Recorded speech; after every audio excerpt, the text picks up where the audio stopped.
Welcome back, everyone, to the deep dive.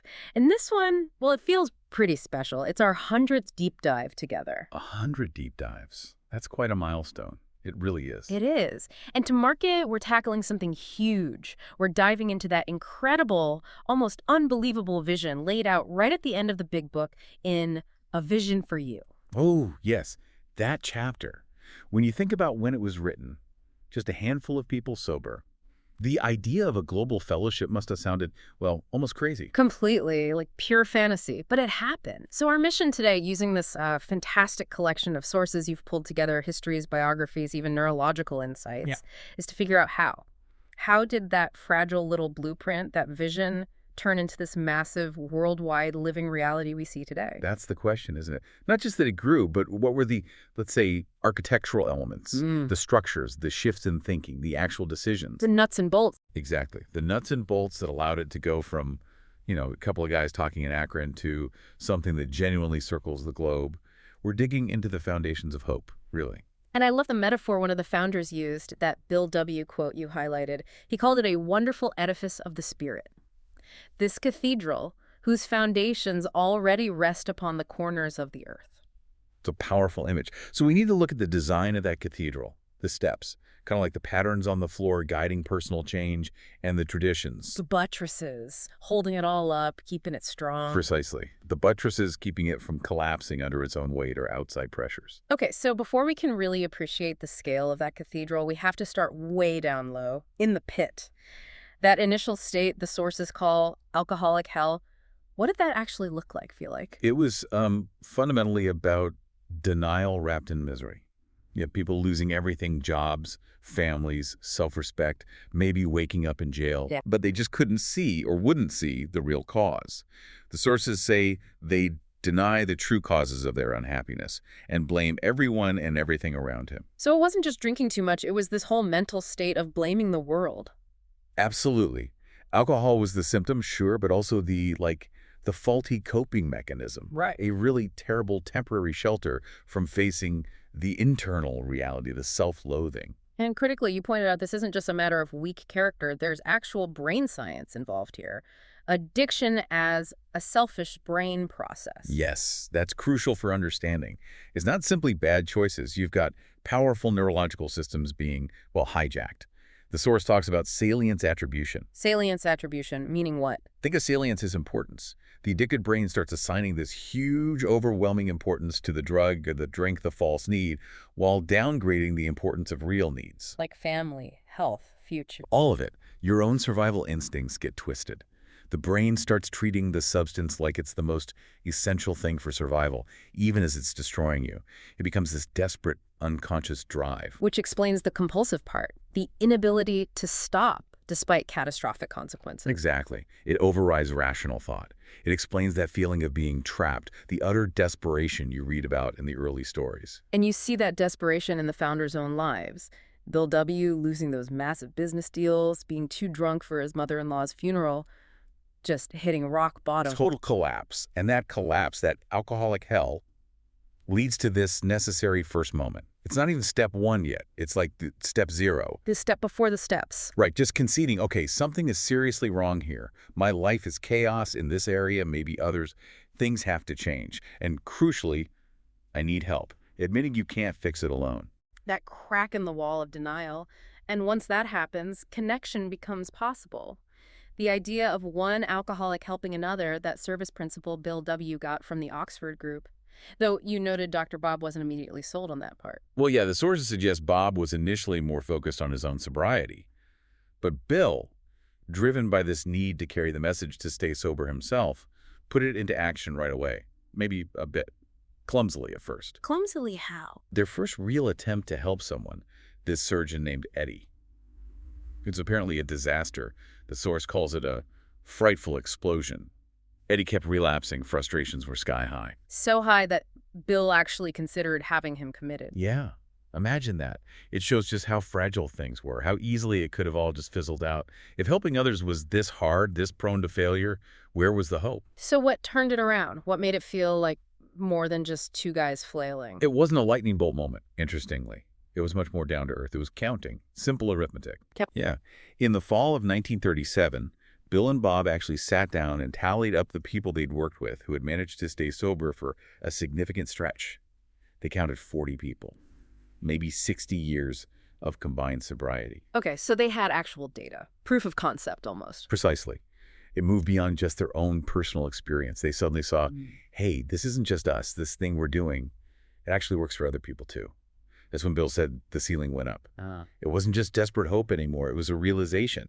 A beacon had been lighted. They found something repeatable, something that could be passed on.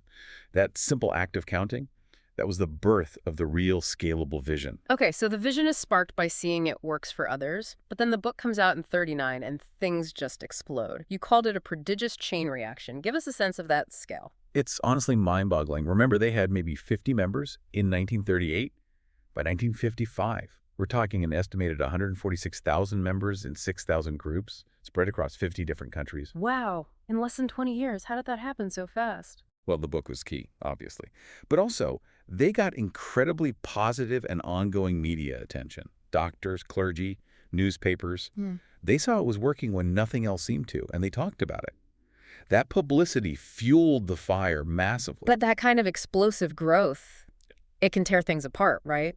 Internal fights, egos, money squabbles. How do they manage that? How do they build a structure strong enough to handle it? That's where the foresight, or maybe the painful lessons learned, came in.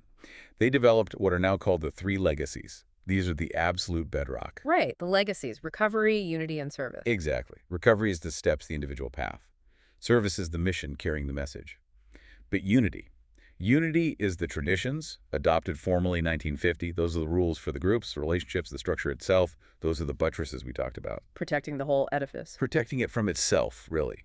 From things like ego, arguments over money or property, outside controversies, all the stuff that usually destroys movements like this. Let's zoom in on one of those buttresses, maybe one that seems counterintuitive. Tradition 12. Anonymity. Principles before personalities. Why was that so vital? It seems like having famous spokespeople could help, You'd perhaps. think so, wouldn't you? But they learned the hard way that it was incredibly dangerous. Bill W. himself was the cautionary tale. How so? In the early days, after some good press, Bill started kind of enjoying the spotlight. He thought his fame could spread the message faster. He was giving talks, getting attention. Okay. But it backfired. Some newcomers, apparently, got caught up in the glamour of it all. They'd relish their newly found social acceptance, maybe feel a bit too good about themselves, and then slip, relapse. Oh, wow. So the leader's visibility actually became a trigger for some. It could be, yeah. The focus shifted from the hard work of recovery onto the personality. Things got so bad, apparently, that an old-timer pulled Bill aside and told him he was acting like a man on a dry drunk. Ouch. That must have hit hard. Oh, you bet. And that whole experience really cemented why anonymity had to be the spiritual foundation. It wasn't about hiding. It was about protecting the message and the newcomer from the distortion of ego and fame, keeping the focus squarely on the principles that worked. Principles before personalities. Makes sense. And that connects to another tradition, number 5, right? The one about having a single primary purpose. Absolutely essential. Tradition 5 says the group's purpose is to carry its message to the alcoholic who still suffers. Period. Full stop. Why so narrow? Why not also try to, say, find people jobs or housing? Seems helpful. It does seem helpful, and the temptation was huge in the early days. But they made a very conscious, very difficult decision. Stick to the knitting. They realized if they tried to be an employment agency or a social work provider or anything else, They'd spread themselves too thin. exactly, they'd fritter away their efforts, lose focus, and ultimately decline. They had to be laser-focused on the one thing they knew how to do, the one thing nobody else was doing effectively, carrying that specific message of recovery. Survival depended on that singular focus. That discipline is incredible. And it extended to how they governed themselves and paid the bills, too, right? Moving away from the Oxford group, figuring out self-support. Huge growing pains there. They knew they couldn't be truly independent, truly global, if they were tied to another organization's rules or, crucially, their money. This led to Tradition 7, self-support. Meaning they wouldn't take outside donation. Right. In 1941, they made the policy official. No big gifts from non-members, no foundation grants. The fellowship would rely solely on the voluntary contributions of its own members. Which is kind of amazing, especially when you remember that Bill and Bob themselves were broke. They were living on $30 a week from friends outside the fellowship until 1941. Isn't that something? They were personally dependent while building a principle of absolute institutional independence. It was a radical move. Why? What were they guarding against? Power and influence that comes with big money. They didn't want the General Service Conference, their central body, to become beholden to wealthy donors or outside interests. They wanted the power to remain with the groups, guided by the principles. So the poverty, in a way, protected the integrity. It forced reliance on the spiritual principles, not financial clout. That decision, that commitment to self-support, is maybe one of the strongest safeguards ensuring the whole thing stays unified and focused on its purpose, even today. Okay, so we've got the global structure, the traditions holding it together, but none of that matters if individuals aren't actually recovering. That happens through the steps, right? The engine of personal change. And the big book hammers this home into action. Constantly. It's not a program of philosophy, it's a program of action. You don't think your way into sobriety, you act your way into it. And that action really kicks into high gear with step 4. The searching and fearless moral inventory sounds intense. It is intense. It's where you finally have to confront all that stuff you were denying or blaming on others back in your alcoholic hell. And it's a major stumbling block for a lot of people, especially perfectionists.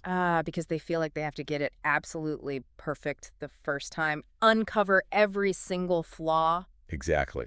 The sources mention this specifically, people feeling like they've failed if we don't uncover every detail. It's that old self-reliance trying to control the process. But that's not the point. Not at all. The point is willingness to look and honesty about what you see right now. The sources are clear. More will be revealed later. As you get healthier, more stuff will surface. Did they give examples of that? Yeah, really powerful ones. Like a woman who, in her first inventory, completely left out an ongoing affair. Or another who had totally blocked the memory of being physically abusive to her daughter. Wow. Not because they were lying, but because they couldn't face it yet. Precisely. The initial work they did was enough to get them started, to build some stability. The deeper, harder truths came out later, when they were stronger and safer in the program. It's a process, not a one-shot deal. Willingness, not perfection. Right. Okay, so you do this gut-wrenching inventory, and then what? You're left holding all this painful self-knowledge. Seems isolating. That's why step 5 is genius. Admit it to God, to ourselves, and to another human being the exact nature of our wrongs.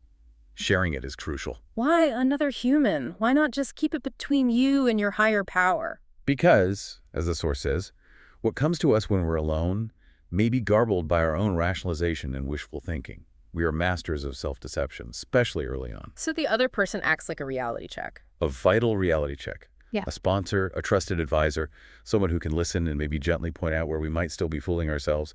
Even spiritually experienced people check their insights with others. For newcomers, it's pretty much essential. It prevents mistaking ego for guidance. Makes sense. And what happens emotionally when you share that stuff, maybe for the first time ever, with someone who gets it, who's been there? It's incredibly freeing. It shatters the isolation. The source says you discover you're not unique in our pain or mistakes. Yeah. Suddenly, you're not the worst person in the world. You're just human, like them. That shared vulnerability. It creates a powerful bond. It takes the shame out of the shadows. That 5th step provides this immense relief, this resting place that gives you the courage to move on to the next actions. Which brings us to step 9, making amends.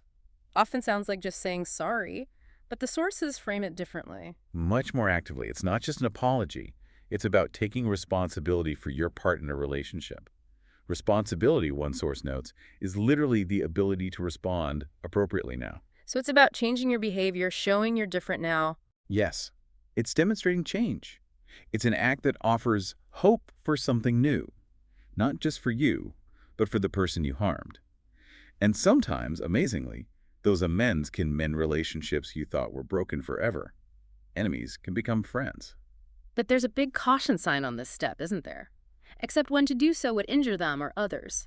How do you navigate that? Making amends without causing more harm. That requires real courage, but also real prudence. Careful judgment. You have to honestly ask, will telling this person the whole truth really help them, or will it just make me feel better while devastating them? Like revealing an old affair that would blow up their current life. Exactly. Or maybe dredging up something that would hurt innocent third parties. In those cases, the amends might need to be partial or maybe indirect, like changing your behavior towards them, paying back money anonymously, or just living differently. The goal is to repair harm, not inflict new wounds. It takes honesty, sometimes guidance from others. Okay, so you clear away the wreckage, then come the maintenance steps, 10 and 11, keeping the house clean daily. That's a great way to put it. Step 10 is the daily inventory, the spot check.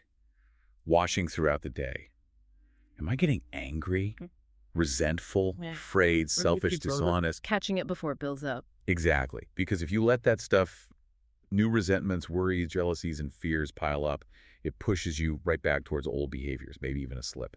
Step 10 is about maintaining emotional balance, cleaning up spills as they happen. And step 11, that's the spiritual connection piece. Yeah, sought through prayer and meditation to improve our conscious contact.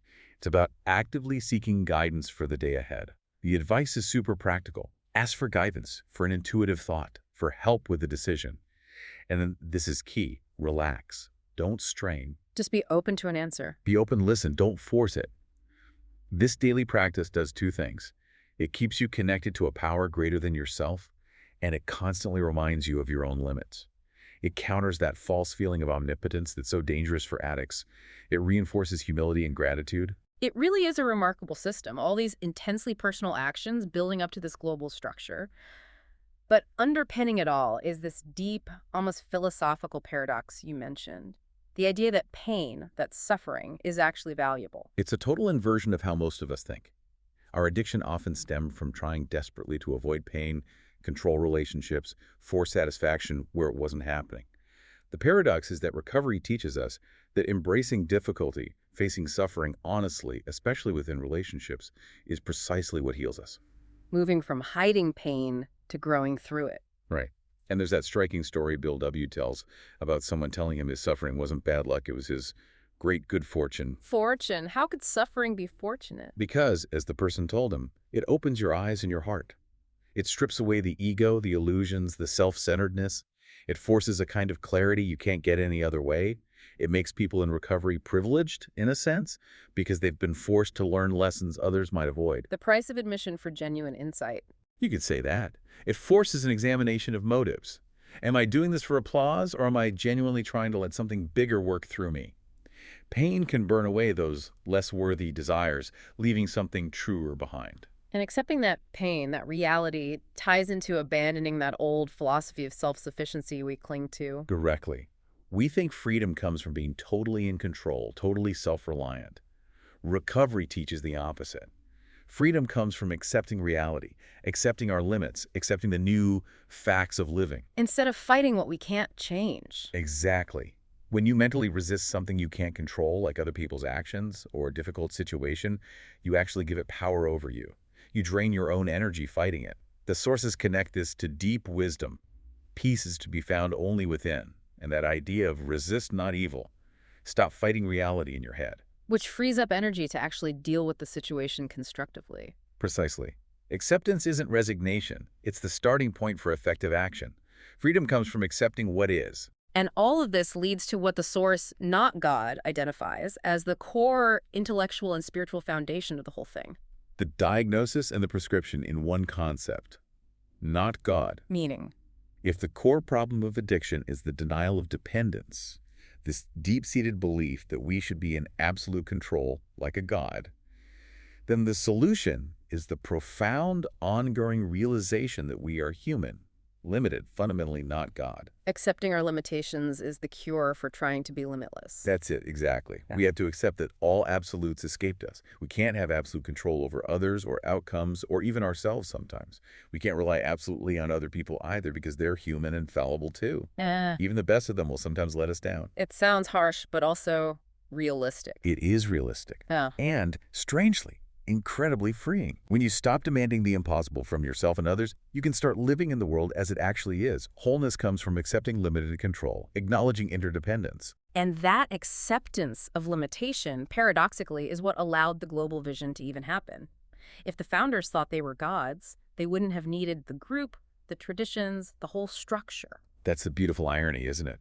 By admitting their own powerlessness and dependence, they tapped into a greater power and created a structure strong enough, flexible enough, and humble enough to embrace everyone.